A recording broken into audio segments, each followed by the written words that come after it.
Our lesson today is to understand how atoms become stable. So, in order to understand that, we need to know the meaning of valence electrons. These are the electrons at the highest energy level. So, we know that the highest energy level, as we have discussed in the past lesson, if this is the proton and the nucleus, then the energy level first, second, third, and so on and so forth, right? So, the electrons at the highest energy level are what we call valence electrons. And if we will relate this with the periodic table, this one, although we will not consider this group, okay, to facilitate easy discussion of our topic, that is why we will consider this periodic table. We will not consider that group. That is why we have this shaded portion. So, that valence electrons in the periodic table is equal to the group number. So, this 1A, group 1A elements, they have 1 valence electrons. So, that means all these elements in group 1A, they have 1 valence electron. This group 2A elements, they have, what is the group number? 2. Therefore, the valence electron is 2, right?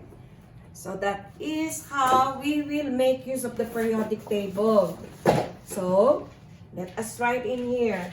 This is 1 valence electron. This one is 2 valence electrons.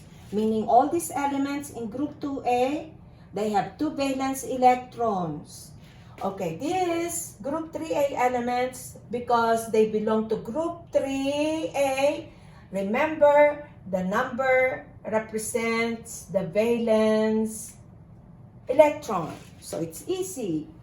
The 4A, 4 valence electron. And 5A is 5 valence electron. 6A, all elements have 6 valence electrons. And all elements under group 7A have 7 valence electrons. And so, these elements in group 8A, except helium, all of them have 8 valence electrons. So, it's easy to remember. Remember that the group number are equal to the valence electron of those elements belonging to their respective group. Okay? So, another is that, what about the electron dot diagram? The electron dot diagram is the symbol of the atom with dots equal with the number of valence electrons. So, that means this group, with that definition, it means that the group 1A have the symbol of the atom with dots equal to the number of valence electron, right? So, that means the electron dot diagram of hydrogen is with 1 dot. Remember that dot represents the number of valence electron. Okay, this represented on top by beryllium, therefore, the valence electron are 2, so it has 2 dots, right? Of course, this one, group 3A, represented by boron. How many valence electron? 3. Therefore, 3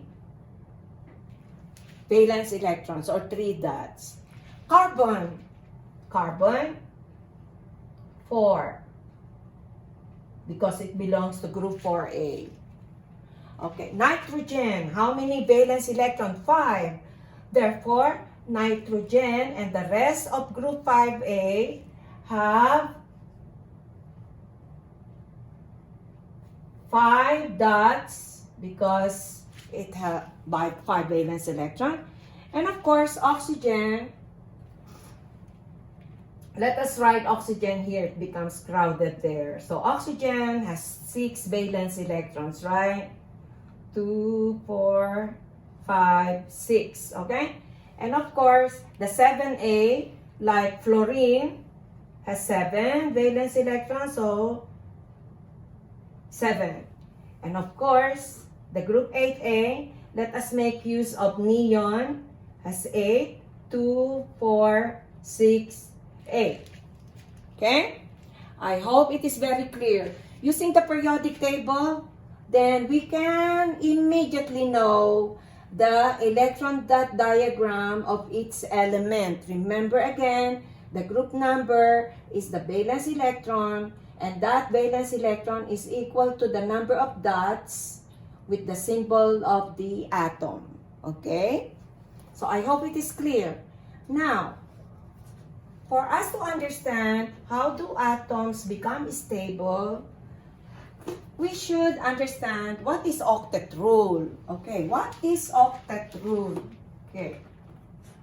Octet rule says that the atoms want to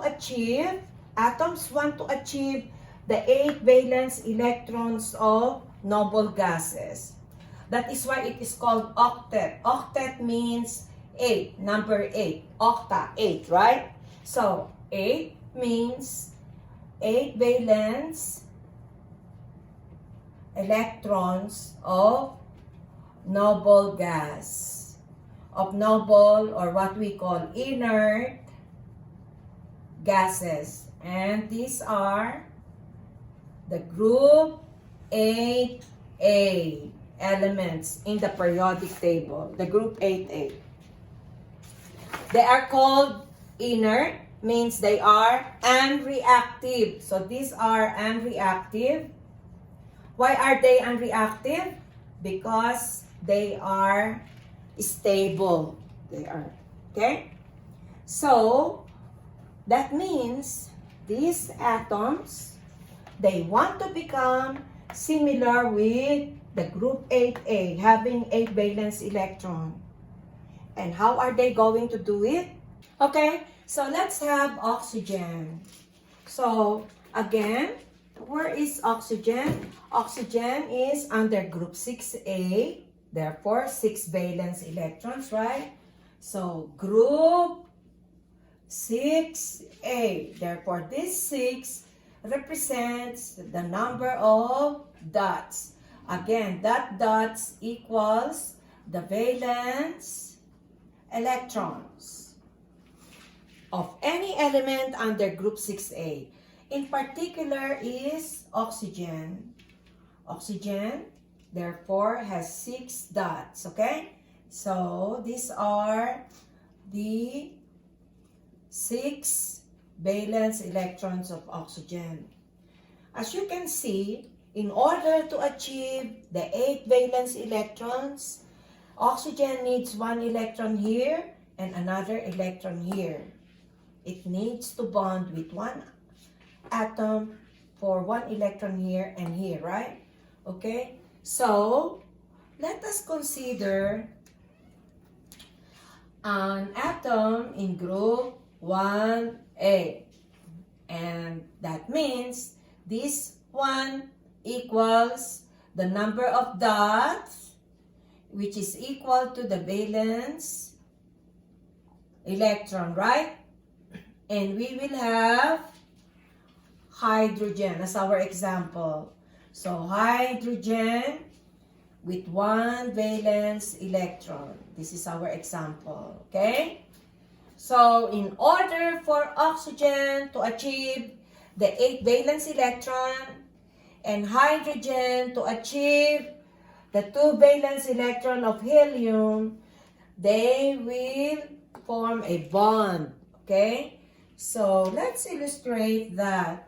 So here, to illustrate is, let's have oxygen here again. Okay.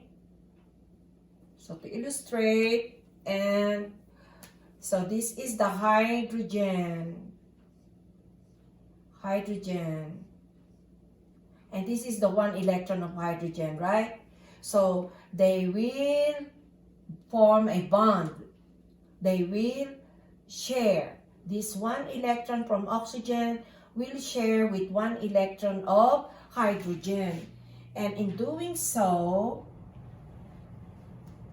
okay, in doing so, there's no more ink, I think. So this one is clearer. Yeah. So in doing so, they form a bond. They share. Now another hydrogen here, right? Because this unpaired electron needs one more electron, and it will be provided by hydrogen, and this is the electron of hydrogen. So they share. Now, as you can see, hydrogen now has 2 valence electron. Before it has 1, right? And this hydrogen now has 2 valence electron. Before bonding, it has only 1. So now hydrogen is stable because it is similar with helium, one of the group 8A elements. What about oxygen? Look at oxygen. The valence electron now is no longer 2, 4, 5, 6. It is now 8. 2, 4, 6, 8. By bonding with 2 hydrogen atoms, oxygen now is stable. Similar with neon. Oxygen has 8 electrons, sharing with 2 electrons coming from hydrogen. It has now 10 electrons, similar with neon. Okay? Another example is carbon. Let's have carbon. I am using these atoms because these are the same atoms that you will encounter in your lesson, like polarity of, in terms of polarity, like the molecular structure of oil and soap and water. So you should have a good background about this concept, okay? So let's have carbon. Look at carbon. It belongs to group 4A, right? So that means, okay. So if this is carbon, and carbon belongs to group 4A. So group 4A, therefore 4 again is equal to the dots. And remember, these dots is equal to the valence electrons. And to draw the electron dot symbol of carbon, the symbol of carbon with the number of dots, right? And how many dots? 4. 4. So these are the 4 dots of, or the 4 valence electron of carbon, right? So as you can see, class, very obvious. As you can see, it needs 4 electrons in order to achieve the 8, right? So carbon has 4 unpaired. So we call them unpaired, right? We call this unpaired. Unpaired electrons. We call that unpaired. So meaning they need, these 4 electrons need to be paired, okay? And we will have the same example. Let's have hydrogen, okay? So let us illustrate that. So this is carbon. And how many hydrogen do you think is needed by carbon in order to have 8 valence electron? Pretty obvious. It needs 1 hydrogen here, right? And we will designate this as the electron of hydrogen. So these 2 electrons shared, okay? And pretty obvious, this electron needs to pair with another hydrogen. And this is the valence electron of hydrogen. So they share. Again, obviously, this one needs another electron. And this is the valence electron of hydrogen. So they shared. And this one electron, again, needs another electron coming from hydrogen. So they shared, right? So as you can see, carbon now, before has only 4 valence electrons. Now, by pairing with 4 hydrogen atoms, it has now 8 valence electron, right?